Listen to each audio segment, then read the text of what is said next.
पुण्यातील मॉडेल कॉलनीमध्ये असणाऱ्या जैन बोर्डिंग हॉस्टेलच्या जागेवरून वाद निर्माण झालेला आहे। केंद्रीय राज्यमंत्री मुरलीधर मोहोळ यांच्यावरती आरोप होताना पाहायला मिळत आहेत। त्यांनी नुकतीच पत्रकार परिषद घेत या आरोपांवरती जे आहे ते उत्तर सुद्धा दिलेलं आहे। आणि काल रात्री जर पाहिलं तर माजी आमदार रवींद्र धंगेकर यांनी एक ट्विट केलेलं होतं। त्या ट्विटमध्ये त्यांनी नेमकं काय म्हटलेलं होतं आणि त्याचबरोबर त्यांच्या प्रकरणाशी ते काय म्हणणार आहेत हे सुद्धा आपण त्यांच्याकडून जाणून घेणार आहोत। काल तुम्ही एक ट्विट केलेलं होतं, त्याच्यामध्ये 2 दिवसापूर्वी जैन समाजाचा मोर्चा निघाला आणि ह्या मोर्चामध्ये त्यांचे गुरु स्वतः चालत होते आणि त्यांची एक भावना होती की या पुणे शहरामध्ये विद्येचं माहेरघर आहे। या विद्येच्या माहेरघरामध्ये जे शिक्षणासाठी आलेली मुलं आहेत, हे हॉस्टेल ज्या विचाराने बांधले, ज्या काळामध्ये ज्यांनी ह्याच्यामध्ये आपलं योगदान दिले, आपलं अर्थकारण केले, त्यांची एक भूमिका होती की गोरगरीब आणि ग्रामीण भागातली मुलं इथे येऊन शिकली पाहिजे, मोठी झाली पाहिजे, त्यांना उद्योग मिळले पाहिजे, हा हेतू डोळ्यासमोर ठेवून या विद्येच्या माहेरघरामध्ये ही संस्था चालू केली। मग ही संस्था चालू केल्यानंतर ही संस्था सुरळीत काही वर्ष चालली होती, पण काही बिल्डर लोकांची त्याच्यावर नजर पडली आणि ती जागेला ग्रहण लागलं आणि नुसतंच ग्रहण लागलं, तिथं महावीरांचं मंदिर आहे त्याच्यावर बी डोळा गेला आणि त्याच्यावर डोळा गेल्यानंतर ही टेंडर प्रक्रिया चालू झाली। ही टेंडर प्रक्रिया चालू झाल्यानंतर ते संचालक पहिल्यांदा बोलले, ही सगळी प्रक्रिया व्हायच्या अगोदर संचालक बोलले की ही जागा 230 कोटीला जाणार आहे आणि 15 टप्प्यात हे सगळे पैसे मिळणार आहे। हे कधी बोलला? ही टेंडर प्रक्रिया व्हायच्या अगोदर, धर्मादाय त्यांना ऑर्डर द्यायच्या अगोदर, म्हणजे सगळं प्लॅनिंग झालं। आणि हे प्लॅनिंग करताना गोखले नावाचा बिल्डर, त्याचबरोबर बडेकर नावाचा बिल्डर आणि रांजेकर नावाचा बिल्डर, ह्या तिघांनी संगत मताने ही सगळे एकत्र होऊन आणि ह्या 2 बिल्डरांना माननीय मुरलीधर यांना भागीदार आहेत आणि लपून राहिलेलं नाही। मग भागीदार आहे, मग ही टेंडर कधी निघलं, ह्याच्या बैठका कधी झाल्या, मग ह्याच्यात नावं कोणाकोणाची होती, ही सगळं मग त्यांच्या बैठकी झाल्या। एका दिवसामध्ये हे सगळे निर्णय झाले। हे निर्णय झाल्यानंतर एक मंडलिक नावाची कंपनी त्याच्यामध्ये अप्रूव्हल केली। त्यांनी त्या जागेचं 223 कोटीचं मूल्यांकन केलं, म्हणजे ती जागा 223 कोटी रुपयाला विकायची, 223 कोटी रुपयाला विकायची। तो एक विषय झाला। मिरिट नावाची कंपनी आली, त्यांनी कागदपत्र हे सगळी चेक केली आणि ही मिरिट नावाची कंपनी बडेकर आणि गोखले यांच्यावर काम करताना अनेक वेळा त्यांच्यामध्ये आहे आणि त्याच्यावर मुरलीधर मोहोळांचे त्यांच्याबरोबर त्यांच्या कार्यक्रमात त्यांच्या ऑफिसमध्ये फोटो आहेत। मग ही मिरिट कंपनीच का आली? मिरिट कंपनी ती कशी आली आणि मग गोखलेच बिल्डर कसा आला, बडेकरच कसा आला, रांजेकरच कसा आला, तो कोथरूडचाच कसा आला, हे सगळं संशयास्पद आहे। आणि ह्याच्यामध्ये सकाळी मी मुरलीधर मोहोळांची प्रेस बघितली, केविलाने प्रयत्न होता, मी त्यात नाही आहे, जैन समाज जागा आहे, जैन समाज माझ्याबरोबर आहे आणि मी असं काय करणार नाही। अरे तुम्ही लोकांना किती फसवणार आहे, किती ड्रामा करणार आहे, किती ॲक्टिंग करणार आहे? ॲक्टिंग नाही, त्यांनी हे म्हणावं होतं की ह्या व्यवहारामध्ये सखोल चौकशी होऊन संबंधित बिल्डर लोकांवरून त्या ट्रस्टीवर कारवाई करेल, हे बोललंच नाही। ते बिल्डरने एवढी घेतली, त्यांना एवढं पटलं, त्यांना तेवढं पटलं, तर हे सगळं चुकीचं आहे। टेंडर प्रक्रिया ही चांगली जवळून मुरलीधर मोहोळला महानगरपालिकेपासून माहिती आहे आणि या टेंडर प्रक्रियेमध्ये कशा पद्धतीने टेंडर लावायचे, कशा पद्धतीने घ्यायचे, कशा आयुक्ताला प्रेशर द्यायचं, हे महानगरपालिकेतला अभ्यास आहे त्यांचा आणि तोच अभ्यास इथं दिसून येतो। ह्याच्यामध्ये 3 टेंडर आले, त्या 3 टेंडरमध्ये गोखलेंचं 230 कोटीचं आलं, 200 कोटीचं तुमचं बडेकरांचं आलं आणि 185 रांजेकरांचं आलं। म्हणजे ह्याच्यामध्ये हे 2 एवढे मोठे कंपनी आहेत, बडेकर कंपनी, ह्यांना एवढं कळलं ना की मूल्यांकनाच्या पुढं पैसे भरतात का अलीकडे भरतात, तर त्यांनी अलीकडे भरले। म्हणजे 3 टेंडर आल्यानंतर 2 टेंडर बाद झाले आपाप, 1 टेंडर राहिलं।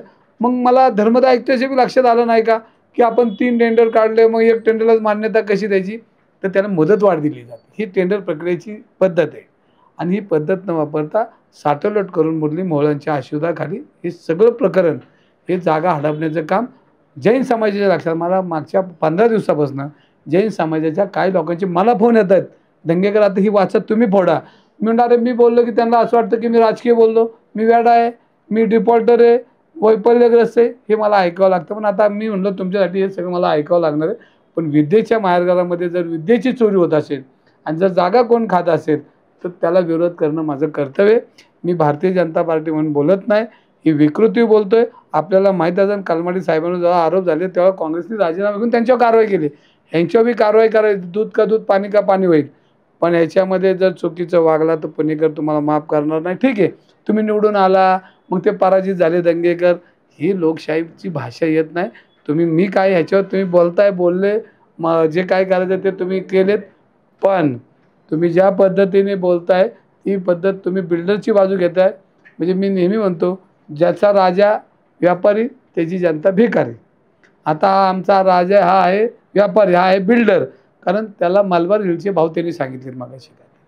म्हणजे मला परत शंका वाटली की मलबार हिलचे भाव इथं आमचं कोथरूड काय म्हणते, आमचं ताडेवाला रोड काय म्हणतोय, आमचं गणेशपेठ काय म्हणते, आमचं रायवारपेठ काय म्हणते, त्यांच्या काय व्यथा आहेत का नाही. तर हे मलबार हिलचे इकडे कधी ते दिसले नाही, तो जाऊ दे, तो राजकारणाचा भाग. पण ह्याच्यामध्ये ज्या पद्धतीनं धर्मदायिकता असेल, तुम्हाला सांगतो रजिस्ट्रेशन संस्था असेल, लेआउटला अजून महानगरपालिकेचा लेआउट करायला मोजणी नाही, लेआउट बी झाला. अरे म्हणजे हे सगळे संशयास्पद व्यवहार आहेत. हे सगळे मुरलीधर मोहोळांचे आश्वासन झालेत. त्यांनी राजीनामे दिले का नाही हे कोणाला माहिती. जेव्हा हे प्रकरण अंगावर येईल तेव्हा राजीनाम्याचे, मग बडेकरच्या ह्याच्यात तुमचा राजीनामा कुठे, बडेकरच्या टेंडरला आहे. तुमचे दोन्ही पार्टी हे तुमच्या जवळच्या कशा आल्या आहेत. ते म्हणतात राजीनामा दिला, ही प्रोसेस सुरू होण्याच्या आधी 1 महिना आधीच मी राजीनामा दिला. आता कालपर्यंत गोखलेंचा राजीनामा दिला, बडेकरांचं काय आलं, बडेकरांचं काय आलं, ते टेंडर प्रक्रियेत आहेत ना, बडेकरांचं काय आलं त्याच्यावर बोललेत का. आता उद्या त्यांना आठवणावर बडेकरच्या ह्याच्या बी राजीनामा तुमच्याकडे येईल. म्हणजे हे सगळं व्यवहार संशयाची सुई त्यांच्यापर्यंत जाते. आणि परत गोखले म्हणतोय हा सगळा प्रोजेक्ट 2700 कोटी रुपयाचा आहे. व्हाईट 2700 कोटी रुपयाचा आहे प्रकल्प आहे. मग एवढा मोठा प्रकल्प आणि एवढी मोठी चोरी असेल तर ईडीने ह्याची चौकशी केली पाहिजे, मोदी साहेबांनी चौकशी केली पाहिजे. मी उद्या सगळ्यांना पत्र पाठवणार आहे. आणि धर्मद आयुक्तांचं ह्याच्यामध्ये संशयास्पद वातावरण आहे, रजिस्टरचं संशयास्पद आहे, महानगरपालिकेचं संशयास्पद आहे. ह्याची सखोल चौकशी झाली पाहिजे. आणि ह्याच्यावर जे दोषी असेल, आणि मी तर म्हणतो ह्याच्यामध्ये मुरलीधर मोहोळांनी मंत्रिपदाचा राजीनामा देऊन चौकशीला गेलं पाहिजे. भाऊ, जो पुण्यामध्ये जो मोर्चा निघाला होता जैन समुदायाचा, त्यामध्ये राजू शेट्टी सुद्धा होते. राजू शेट्टींनी मुरलीधर मोहोळ यांच्यावरती आरोप केले आणि त्यानंतर पुण्यातले स्वयंघोषित नेते हे आरोप करायला मुके झाले, असं जाहीर मोहोळ म्हणाले. मी त्या मोर्चामध्ये मी स्वतः होतो. माझे फोटो दाखवू का तुम्हाला. मी स्वतः होतो. मी मोर्चाला सुरुवात करताना होतो, तिथं बोललो. पण मी बोलत का नव्हतं की परत ते राजकारण नको, त्याच्यामध्ये त्यांना असं वाटायला नको. पण मी म्हणलं 2 दिवसांनी सगळी कागदपत्र तयार केली, सगळी कागद माझ्या हातामध्ये आहेत. आणि ह्याच्यामध्ये जे डिफॉल्टर आहेत त्यांच्यावर कारवाई करा अशी मी मागणी करतोय. आणि मागणी करतोय हे सगळं टेंडर प्रक्रिया ही फसवी आहे, ही चुकीची आहे, ही लुटारू लोकांनी मांडलेला हा सगळा संसार आहे. आणि यांची घरं भरण्यासाठी यांनी ही जैन समाजाची जागा, युवकांची, मुलांची, गोरगरिबांच्या मुलाची जागा खाण्याचा हा सगळा प्रयत्न आहे. जसं ज्याप्रमाणे संजय राऊत सकाळी 9 वाजता प्रेस घेतात मुंबईमध्ये, तशाच पद्धतीने तुम्ही पुण्यात सुरू झालेत. नाही, मी परत एकदा म्हणतो, मी वाईट आहे, भोंगा आहे, काय जे म्हणत ते म्हणा. जैन समाजाच्या जागेचं काय झालं ह्याच्यावर त्यांनी बोललं पाहिजे. मी भूमिका त्यांना सांगेल. तुम्ही जर विकृतपणा करत असाल, तुम्ही जैन समाजाची जागा चोरत असाल, युवकांना, भविष्य घडणाऱ्या युवकांना जर तुम्ही रस्त्यावर ती 100 खाटाची तर 2000 खाटाची त्यांनी जर प्रपोजल मांडलं असतं तर माझ्यासारख्या कार्यकर्त्याला, गोरगरिबांना आनंद वाटला असता. 200 खाटाचं 150वर आलं आणि जागा खायचं आलं तर ह्याच्यावर त्यांनी बोललं पाहिजे, माझ्यावर नाही बोललं पाहिजे. हो, आता यापुढची तुमची भूमिका काय असणार आहे. आता जैन समुदाय आक्रमक झालेला आहे, आपण पाहिले मोर्चासुद्धा निघालेला होता, मुरलीधर मोहोळ यांनी स्पष्टीकरणसुद्धा दिलेलं आहे. ह्याच्यामध्ये केविलवाना प्रयत्न होता. आजची प्रेस बघितलं मला कीव आली. अशा पद्धतीने नाही पाहिजे. त्यांची भाषा ही पाहिजे होती की ज्यांनी ह्याच्यामध्ये चुकीचं काम केलं यांच्यावर कारवाई करा, संबंधित लोकांवर यांना चौकशी करून हे व्यवहार रद्द करा आणि ह्याच्यामध्ये त्यांच्यावर कारवाई करून यांच्यावर पोलीस चौकशी करून यांना जेलला टाका, असं त्यांनी सांगायला पाहिजे.